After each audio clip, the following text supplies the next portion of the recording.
한 달여 남은 대선이 난타전으로 이어지고 있습니다. 지지율 1위를 달리는 문재인 후보 쪽은 물론이고 양자 대결로 흐르면서 안철수 후보에게도 의혹 검증과 흠집 내기가 이어지고 있습니다. 양측이 손에 잡히는 것은 다 던지는 그런 분위기입니다. 한국정치아카데미 김만우 원장과 자세히 살펴보겠습니다. 어서 오십시오. 네, 안녕하세요. 문모닝이란 말 들어보셨습니까? 알고 네, 계시죠? 잘 알고 있습니다. 설명해 주시면요. 네, 특히 이제 박지원 국민의당 대표가 매번 아침마다 문재인 후보에 대한 비판으로 시작한다 이런 말을 했어요. 문모닝. 예, 했는데 네. 그 말이 나오니까 박지원 대표가 뭐라고 했느냐? 네. 문모닝뿐만 아니라 문 이브닝까지 하겠다. 저녁에도 하겠다. 예, 저녁까지 하겠다. 지적할 네. 사안이 그만큼 있으면 지적하고 또 정확하게 또 문재인 후보는 답변해 주는 게 맞는 거 아니냐. 이런 네. 지적을 계속 해오고 있습니다. 근래에 와서는 역으로 이제 안모닝도 이야기 나오는 것 같아요. 그렇습니다. 네. 이제 문재인 후보 진영에서 안철수 후보를 향해서 이제 네. 지적을 하고 있는 건데요. 안철수 후보 최근에 와서는 경쟁 대상이 되니까 그런 거죠. 네. 조금 전에 소개하실 때 양자 구도 얘기했지만 네. 한때는 양자 구도에 대해서 더불어민주당 좀 굉장히 불편해했습니다. 네. 양자가 아니라 다자 구도에다가 양강일 수는 있겠다 이런 얘기했었는데 네, 여론조사 결과도 믿을 수 없다 그랬죠. 예, 그런 네. 얘기했었는데 그 자체가 지금 상당히 문재인 후보와 안철수 후보 간에 치열하게 경쟁하는 구도다라는 네. 것입니다. 그러다 보니까 선거라는 것은 상대적인 경쟁이기 때문에요. 네. 상대 후보의 약점이 될 가능성이 있는 것은 집중적으로 공격을 할 수밖에 없는 그런 상황으로 네. 전개가 되고 있습니다. 네. 물론 의혹 검증을 해야 할 시기입니다. 네, 뭐 네거티브로 흐를 우려는 있지만요. 네. 그 중에 어떤 건 뭐 흠집 내기일 수 있고 어떤 건 정당한 의혹 검증일 텐데 지금부터 하나씩 짚어보겠습니다. 네. 지금 보실 사진은 어제 안철수 후보의 안철수 후보를 검색어 1위로 만든 사진입니다. 설명을 해주시면요. 네, 저건 나오면서 어제 오전에 안철수 조폭 해가지고 네, 검색어 1위가 검색 됐죠. 1위가 계속됐었죠. 흔히 우리가 정치권 조폭 얘기하면 두 가지 현상이 될 겁니다. 하나는 정당 또 정치권 행사에서 조직이 동원돼가지고 무슨 싸움판이 났거나 네. 폭력이 행사됐거나 이것이 하나일 수 있겠고요. 네. 또 하나는 당의 공식적인 조직의 폭력 조직망이 당의 조직으로 가동이 됐거나 이럴 네. 경우일 겁니다. 그런데 이것은 사진을 찍혔던 사람들이 전주 지역에서 폭력 조직으로 알려진 사람들이 개입이 됐다라고 얘기했던 거죠. 그저 행사가 이제 전북 지역의 도의원과 관련된 지인들이 저렇게 이제 사진을 찍었는데 이제 검은색 양복을 입고 있는데 예, 저기가 이제 포럼 행사에서 조직 폭력배와 관련된 뭐 전주의 무슨 파 사람들 아니냐 이런 의혹입니다. 예, 그러니까 저기 행사 자체는 천년의 숲, 포럼 천년의 숲이라는 행사였는데 네. 행사 끝나고 나서 사진을 찍었었는데 여기에는 도의원도 있고 JC 청년 JC 임원들이 네. 참석했다고 얘기하고 네. 있습니다. 혹시 모르겠습니다. 제가 정확한 사실은 모르겠는데 경찰 쪽에다가 정말 조직폭력배와 관련이 있느냐라고 문의를 해보니까 네. 이 사안 자체가 범죄 혐의가 있다면 그런 부분에 대해서 경찰에서 얘기해 줄 수 있겠지만은 네. 그런 행사도 아니었는데 굳이 네. 그걸 얘기해 줄 필요가 없다라는 겁니다. 혹시 폭력 조직의 경험을 가졌던 사람이 저는 있을 수도 있다라고 봅니다. 혹시. 네. 왜냐면은 지역 유지라든가 비즈니스 하는 사람들 중에서 그런 사람이 있을 수 있는 거니까요. 네. 그런데 그 경력 자체만 가지고 문제 삼을 수는 없다. 더구나 사진을 찍었는데요. 네. 그 점을 가지고 표창원 의원, 더불어민주당 쪽이죠. 공세를 취하고 있는 표창원 의원이 이거는 자기도 하루에도 수십 번 사진도 찍고 하는데 거기 사진에 누가 찍힌 걸 가지고 문제 삼는 건 적절치 않다. 반기문 총장도 유엔 사진 찍을 때 왜 뭐 종교 관련돼서 내가 어떻게 그 사람 신뭐뭐 이거 있었죠. 네네네 뭐 사이비 종교 논란이 있는 그 단체와 뭐 사진 찍은 거 가지고 내가 어떻게 일일이 무슨 종교인지 확인하고 찍느냐라고 반문한 적이 있었죠. 그거는 그때 그쪽에서 오히려 반기문 총장을 가지고 유엔 사무총장이 활용을 했죠. 네, 네. 활용하다 보니 네. 그랬었는데 이 사진 가지고 조금 뭐 그걸 네. 찾는 건 좀 과잉한 것 같은데 네. 오히려 표창원 의원 그 문제 지적했다가 당 내부에서 공격을 당해가지고 그래요? 네. 트위터가 작동이 안 되는 그런 그래요. 상황까지 가버렸습니다. 네. 자, 민주당은 방금 자막으로 보신 것처럼 또 국민의당의 차떼기 의혹까지 제기하고 있는데요. 들어보시겠습니다. 거짓으로 쌓은 모래성으로 드러나고 있는 차떼기 동원 조폭 관련 의혹에 대해서 명명백백하게 진상을 밝힐 것을 촉구합니다. 말로는 새정치를 외치는 공당의 대통령 경선에 조직폭력배까지 동원되었다니 저도 그동안 정치를 해온 입장에서 충격적이고 참담한 심정입니다.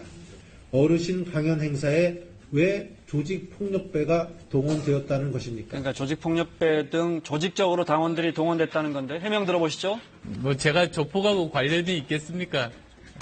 저는 뭐 검증은 좋습니다만 정말 뭐 제대로 된 정말로 중요한 부분에 대한 검증이 이루어지면 좋겠습니다.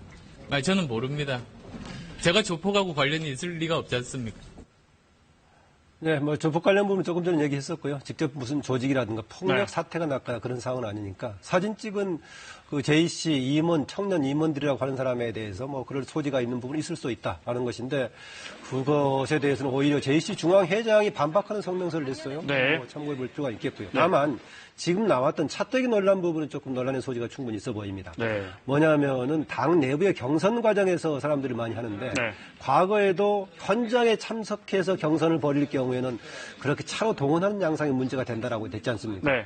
그러다 보니까 이후에는 그런 방식보다는 인터넷을 통한 ALS 투표 등이 나왔는데 네. 오히려 그게 또 문제가 됐죠. 그래서 그나마 이런저런 폐해가 있음에도 불구하고 현장에 참석하는 걸 직접 민심을 확인하는 방식이라 했습니다. 아마 이것도 역시 제가 개연성으로 봤는데 수만 명 참석하는 데는 아마 지역 조직 등을 동원해서 참여했을 네. 가능성이 있다. 이 당 저당이요. 심지어는 국민의당이 지금 논란이 되고 있는데 문재인 후보도 전에 모 대학 체육학과생들 동원해서 상당히 조사받았죠. 전주권에 네. 있는 그 체육학 학생들을 오히려 선거인단으로 돈을 주고 등록해가 좀 문제가 돼서 저는 선거인단 식사도 했죠. 네. 경선인단 과정에서 충분히 문제가 된다라는 것인데 네. 당연히 만약에 공직선거법 관련 문제가 되면은 그대로 지금 수사가 진행되고 있으니까 처벌을 받아야 되고 네. 또 위에 당에 조직적으로 관련이 돼 있다면은 당연히 처벌을 받아야겠죠. 그것은 이것은 법적으로 구명이 돼야 될 그런 사안이 아닌가 그렇습니다. 네. 자, 문재인 후보도 2003년이죠. 노무현 전 대통령 당시 이제 정무수석 할 때 노무현 당시 대통령의 사돈의 민정수석 때요. 민정수석 때죠. 네. 사돈의 음주 교통사고를 은폐한 거 아니냐 의혹에 입사했는데 관련 녹취 보고 설명 듣겠습니다. 상식적으로 볼 때 대통령의 사돈이 만취 음주 운전으로 사고를 내고 내가 누구인지 아느냐는 식으로 행패를 부려 민정수석실 행정관이 사고 당일 구체적 보고서까지 올린 사건을 민정수석이 몰랐다는 것이 말이 됩니까? 대통령 친사돈이 사고를 냈는데 민정수석이 보고를 못 받았다라는 것은 이해가 가지 않고 지나가는 소가 웃을 일입니다. 몰랐다 하고 버틸 것이 아니라 당시의 민정수석으로서 무능했음을 국민 앞에 사과해야 된다라고 생각합니다. 문재인 후보의 해명 한번 들어보겠습니다. 2003년도 처음에 사고가 발생했을 때는 지방에서 일어난 사고고 또 사람이 다치지 않은 그런 물피사고인데 상반간에 합의가 된 사고라 그래서 그렇게 바로 지고 넘어갔다가 2000년도에 와서 그 사건이 제대로 다뤄지지 않았다라는 피해자의 문제 제기가 있었기 때문에 그때부터는 엄정하게 원칙대로 처리가 네, 자꾸 물피사고, 물적 피해가 있었던 사고를 네. 얘기하는 건가요? 네. 그러니까 인명피해는 없었다. 변호사라서 좀 법적 용어를 쓰는 것 같습니다. 네, 네. 그래서 인명피해는 없었던 얘기인데 저렇게 정도면 인명피해가 과연 없었겠느냐 문제를 제기하고 있습니다. 두 차원에서 문제를 제기하고 있는 것 같습니다. 하나는 지금 피해를 봤다고는 당사자가 현지 경찰이지 않습니까? 네. 그래서 혹시 당시 약간의 압력 같은 걸 통해서 은폐하려고 했던 거 아니냐라는 문제가 있고요.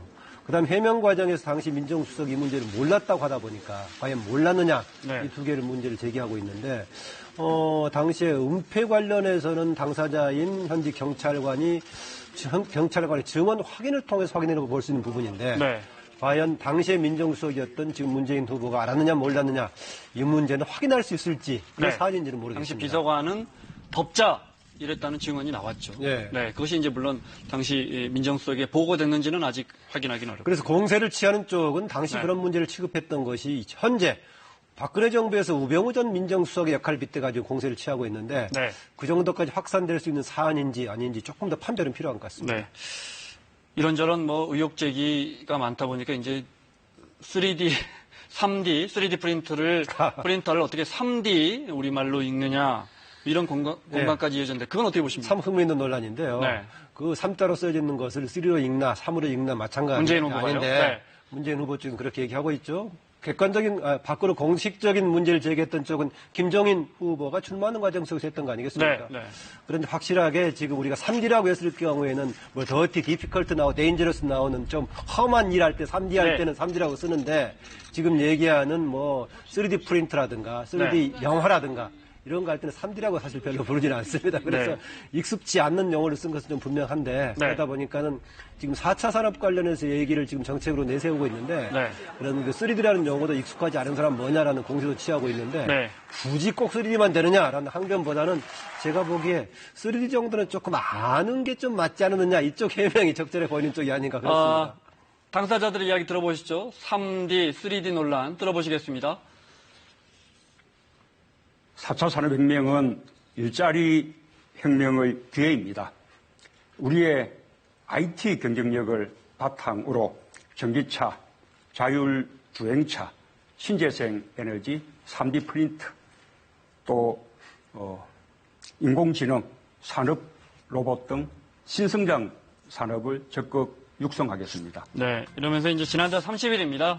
3D란 표현을 3D라고 표현하는데. 화면에 보면 조금 어색하게 읽은 티가 좀 났죠? 네, 들어볼까요? 김종인 전 대표죠? 위기에 처한 국가는 아무나 경영할 수 있는 게 아닙니다.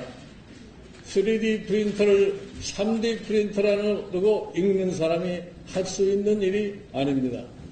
잠깐 실수로 잘못 읽었다고 하기엔 너무도 심각한 결함입니다. 국정 책임자에게 무능은 죄악입니다. 저 용어에 대해서는 전문가들 또는 이제 일반적으로 통용되는 발음들이 있습니다. 이제 뭐 일반적으로 누구나 보면 3D 프린터라고 읽습니다. 문재인 후보가 SNS에 입장을 밝혔는데 그것까지 보실까요? 그러면 네.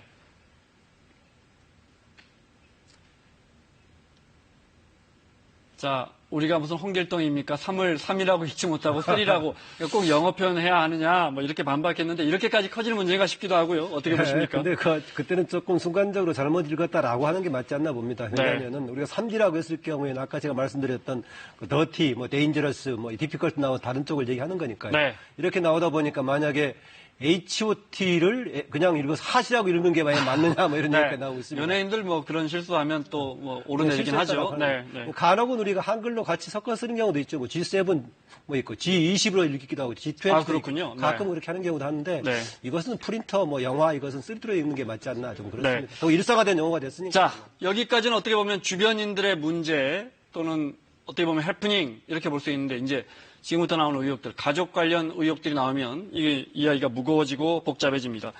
먼저 오늘 새롭게 불거진 공방이 하나 있습니다. 안철수 후보에게 이제 딸이 있는데 미국에서 주로 공부를 하다 보니까 우리말도 잘 못하지 않느냐는 의혹 제기가 민주당에서 나왔습니다.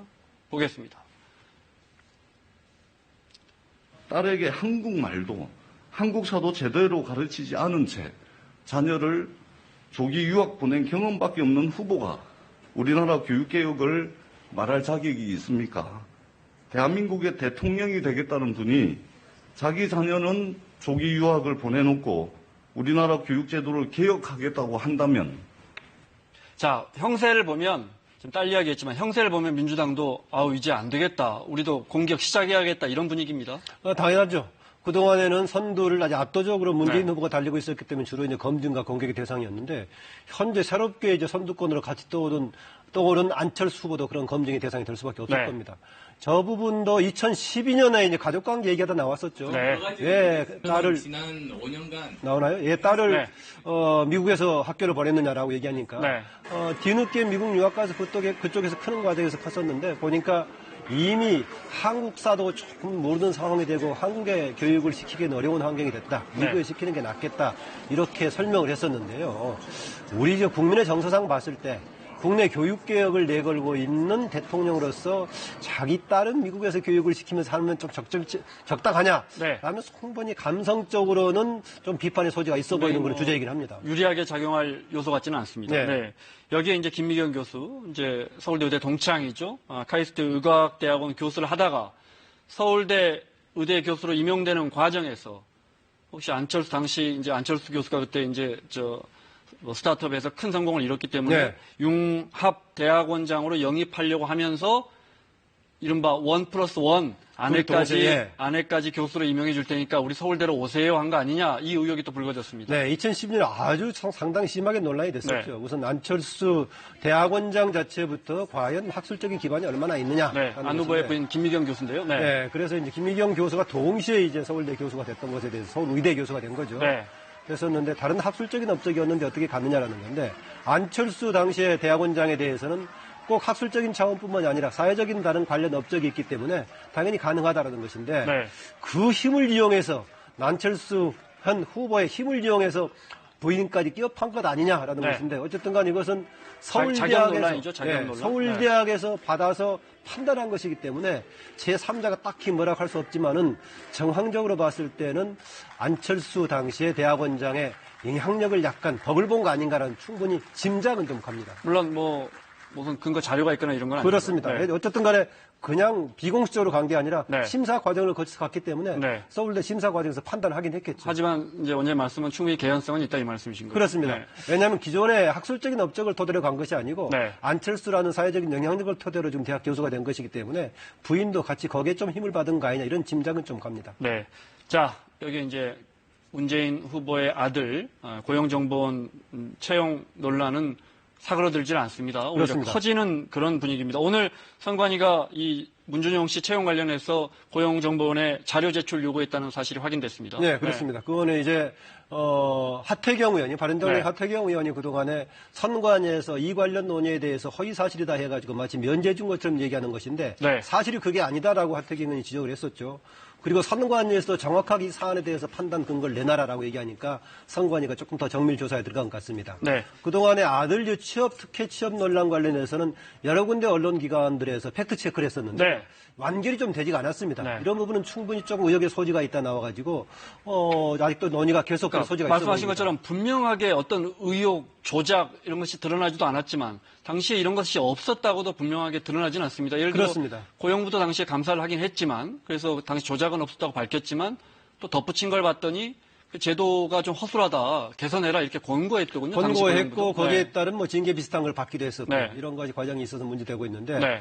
물론 오늘 보니까 더불어민주당 쪽에서는 의혹을 과대 확산해서 하고 있다 해가지고 오히려 네. 법적인 조치를 취하겠다까지 나서고 있는데요. 네. 저는 이 부분에서 문재인 후보 측이 조금 명쾌하게 조기에 깔끔하게 답해주는 게 필요하지 않느냐 그렇습니다. 네. 한때 기억하실 겁니다. 고마해라라고 했던 그런 것이 같은 경우에는 네. 오히려 부정적인 반응을 만들기도 했었는데요. 저는 네. 이 부분에 대해서는 사안이 간단치 않아 보이니까 오히려 조기에 정리하는 게 네. 문재인 후보를 위해서 필요하지 않나 그렇습니다. 이 부분에 대해서는 뭐 자유한국당, 국민의당, 바른정당 당을 가리지 않습니다. 그중에 하태경 의원, 바른정당의 하태경 의원의 지적 들어보겠습니다. 고용정보원 입사 제출 서류에 보면 학력 증명서가 들어 있습니다. 되게 이제 깔끔하게 근데 그 학력 증명서를 제출하지 않았어요. 문재인 후보는 더 이상 구차한 변명하지 말고 적어도 특혜를 받았다는 걸 인정하라고 국민들께 특히 20, 30대 우리 그 고통받는 청년들에게 사과해야 됩니다. 처음에 차라리 문 전 대표가, 문 후보가 뭐 2번, 3번 검증했지만 10번, 20번이라도 검증 받겠습니다. 이렇게 나왔으면 어땠을까요? 그렇습니다. 저는 그게 오히려 더 신뢰를 주는 발언이 아니었겠나라는 것인데 의혹 그만 제기해라. 여러 번 검증했던 네. 것이 아니냐. 이것은 조금 접근 방법을 잘못했다고 봅니다. 네. 사실은 지금 이번에 의혹 제기뿐만이 아니라 문재인 전 대표, 문재인 후보의 경우에 다른 정치적인 사안이 왔을 때도 뭔가 그것에 대응하는 양상이 좀 명쾌하지는 않습니다. 과거에 송민순 전 장관 회고록 관련해서 유엔에서의 발언 등등 보면 좀 이 부분이 아쉽긴 합니다. 네. 자유한국당 홍준표 후보 같은 경우에 선관위에서요. 네. 얼마 전에 홍준표 후보가 홍준표 정부를 만들어야 박근혜가 산다 이렇게 선거운동을 했는데 그런 말을 했는데 이거 자체가 이 선거법의 위반이다. 왜냐하면 현직 지사이기 때문에 자치단체장이기 때문에 안 된다. 그래서 이런 말 주의해라. 이렇게 오늘 공문을 보냈어요. 경고하는. 네. 저는 1차 경고니까 그 정도 수준이었다고 보고요. 네. 아예 지금 선거운동을 그 정도라도 하려고 한다면 자치단체장을 그만두는 게 맞다고 봅니다. 심지어는 지금 9일날 사퇴를 하면서 다음날 접수가 선관위에 되는 방식으로 해가지고 후속 재보궐선거 경남지사 안 치르게 한다고 했었는데요. 네. 오늘 선관위 나온 것을 보면은 선관위에 접수되기 이전에 해당 기관에 사직을 내면은 그 자체가 해당되는 것을 보니까 저는 편법을 동원해서 지금 재보궐선거 없애기로 하겠다는 홍준표 지사의 전략이 저는 해당이 안 될 것 같습니다. 그 딱 당일날이 바로 9일날이 해당되기 때문에 저는 대선과 더불어서 같은 날 만약에 출마하면서 그만둔다면은 경남지사 재보궐선거는 할 수밖에 없지 않는가 그렇게 봅니다. 앞으로 지사직을 계속 계속 해간다면 그러니까 선관위 해석대로라면 선거운동하는데 상당한 영향이 있을 거예요. 말을 굉장히 가려서 해야 할 상황이 될 것 같습니다. 저는 가려서 정도가 아니고요. 지금은 처음이기 때문에 선관위에서 이렇게 경고 정도를 주는 정도였었지만은 그렇게 가려서 가면서도 계속 선거운동 하기 어려울 거다. 그리고 정말 출마를 끝까지 하려고 한다면은 지금 그만두는 게 맞다라고 보고요. 9일날 그만둬가지고 다음 선거를 안 치르게 하는 편법을 동원하려고 하는데 제가 봤을 때는 그 편법도 통용되기가 어렵다. 의사표명을 확실히 하는 것 자체가 사직한 날이 되니까 바로 이번에 5월 9일 날 대통령 선거 날 재보궐선거를 치를 수밖에 없는 그런 법적인 조건 아닌가 저는 그렇게 봅니다. 자, 안철수 후보의 지지율이 올라가면서 자유한국당이나 바른정당의 포화가 안철수 후보, 국민의당으로 쏠리는 분위기입니다. 들어보겠습니다. 오늘 내가 들어보니까 박지원 대표가 홍준표 찍으면 누가 된다고? 문재인이 된다 그랬는데 안철수 찍으면 박지원 씨가 상황이 된다. 안철수는 허수아비고 안 후보야 걸치기 잡하니까 우파들이 그걸로 갈 수가 없을 거예요. 시간이 지나면 지나갈수록. 일단 안보가 너무 불안한 후보고요. 거기는 안철수 뒤에 박지원이 있기 때문에 안보가 너무나 불안합니다. 대부분 김대중 정권의 햇볕 정책의 계승자들이고 아무래도 안 후보와 보수층 지지자들이 겹친다 이렇게 생각하고 있는 거죠. 그렇습니다. 한때는 바른정당 유승민 후보든 아니면은 자유한국당의 홍준표 후보든 간에 비교적 뭔가 국민의당의 안철수 후보를 향해서 조금 뭔가 서로 협력할 가능성을 두고 얘기했습니다. 그러다가 아주 적극적인 반발을 하고 이제 비판을 하고 있는데 지적했다시피 최근에 안철수 후보의 지지의 상당 기반이 구여권을 지지했던 보수 세력 아니겠습니까? 그럼 계속 안철수 후보가 이쪽을 흡수하게 된다면은 홍준표 후보든 유승민 후보든 간에 기반 자체가 무너질 상황이 생긴다. 그래서 직접적인 경쟁을 하고 있는 것 같습니다. 지금 이제 보수 세력을 지지했던 특히 TK 세력을 중심으로 한 보수 세력들이요. 지금 세 가지 갈림길에 서 있습니다. 그럼에도 불구하고 구여권을 지지할 건지 아니면은 이번 선거에서는 정말 철수해가지고 투표 참여를 하지 않을지 아니면 제3의 대안을 마련한 예컨대 최근에 안철수처럼 이쪽에 쏠릴지 지금 제3의 대안으로 쏠리는 분위기를 보이고 있으니까 이것을 차단하는 지금 방식으로서 안철수 후보를 향한 두 구여권 후보들이 공세를 취하고 있는 것 같습니다. 따라서 구여권과 국민의당과의 연대는 사실상 희박해진 것 같습니다. 자, 15, 16일이면 마무리를 해야 합니다. 15, 16일이면 후보 등록해야 하는데 지금 상황에서는 5명 후보가 다 후보 등록장으로 갈 것 같은데요. 어떻게 보십니까? 후보 등록까지는 갈 것 같습니다. 최종 선거 마지막까지는 과연 5명이 갈지 저는 한 4명 정도 갈 가능성이 있어 보이긴 하는데요. 왜냐하면 일단 후보 등록을 해야 선거 보조금을 받을 수 있는 거 아니겠습니까? 가장 조금 받는 여러 정당도 있겠지만 몇십억은 최소한 받으니까는. 그래서 경우에 따라서는 후보 등록하고 선거만 받고 선거를 막판까지 안 가면은 한때 논란이 먹튀가 되어버리겠죠. 옛날에 이정희 후보 그런 얘기 있었습니다만 적어도 그래서 후보 등록 15일, 16일까지는 전 5당의 후보들 일단 갈 거다. 그런데 마지막까지 다 갈 것인가? 저는 한 4명 정도가 남을 가능성이 있어 보이긴 합니다. 그러면 어떻게 참고로요. 5명뿐만이 아니라 지금 밖에 출마 선언 김종인 전 대표도 있기 때문에 최소한 6명 이상이 될 수는 있겠죠. 최종 거기까지 4명 갈 거라는 말씀은 30일 투표용지 인쇄 때까지를 말씀하시는 거예요? 그 전에 방향이 생길 수 있겠는데 이것을 준다는 것이 공식적인 후보 단일화 방식이 아니라요. 다른 방식으로 마지막까지 가는 것을 포기하든가 철회하든가 해가지고 수는 조금 한두 명 줄어들 가능성이 있다고 봅니다. 이제 20여일밖에 남지 않았습니다. 지금 말씀하신 그날까지는요. 정치 아카데미 김만우 원장과 함께했습니다. 고맙습니다.